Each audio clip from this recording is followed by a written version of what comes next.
bàជំរាបសួរពុកម៉ែបងប្អូនបាទងាកនេះចេញពីធ្វើការក៏គម្រាបនឹងទៅចូលរួមបុណ្យសពគេមួយទៀតបាទដោយនាំយកថវិការបស់អាយដាមច័ន្ទសុផលបាទតំណាងរាស្ត្រមណ្ឌលខេត្តបាត់ដំបងយើងនេះតែមុននឹងទៅបុណ្យសពចូលរួមបុណ្យសពនោះខ្ញុំបាទក៏បានទៅផ្លូវលេខ1ដើម្បីឈៀងទៅមើលសណ្ដាប់ធ្នាប់បន្តិចបាទក្រែងលោកបងប្អូនយើងយកតែលក់ដូរអីឬក៏ដាក់វ៉ាន់អីនៅលើផ្លូវបេតុងស្មើជើងដើរអីហ្នឹងបាទចឹងហើយក៏ឆ្លៀតទៅមើលបន្តិចហើយបងគាត់ទៅចាំនៅរោងបុណ្យមុនបាទចឹងហើយនេះរត់មាន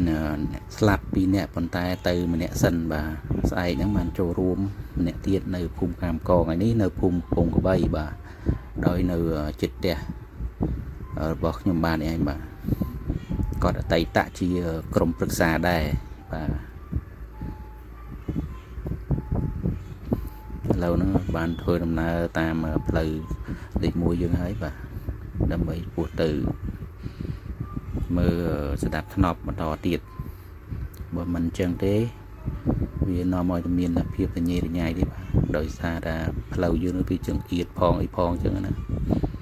ដូចបងប្អូនឃើញស្រាប់ហើយឲ្យតែល្ងាចឡើងហ្នឹងចាប់ផ្ដើមកកកុញនឹងស្ទះពេញហ្នឹងហើយបាទផ្លូវលេខ1យើងនេះបើយើងមិនខំសម្រួលទេគឺមិនកើតទេនាំមកស្ទះបាទជាងទោះលំបាកបន្តិចក្តីប៉ុន្តែធ្វើយ៉ាងម៉េចដើម្បីឲ្យបងប្អូនយើងគាត់បានធ្វើដំណើរស្រួលទាំងអស់គ្នាផងបាទ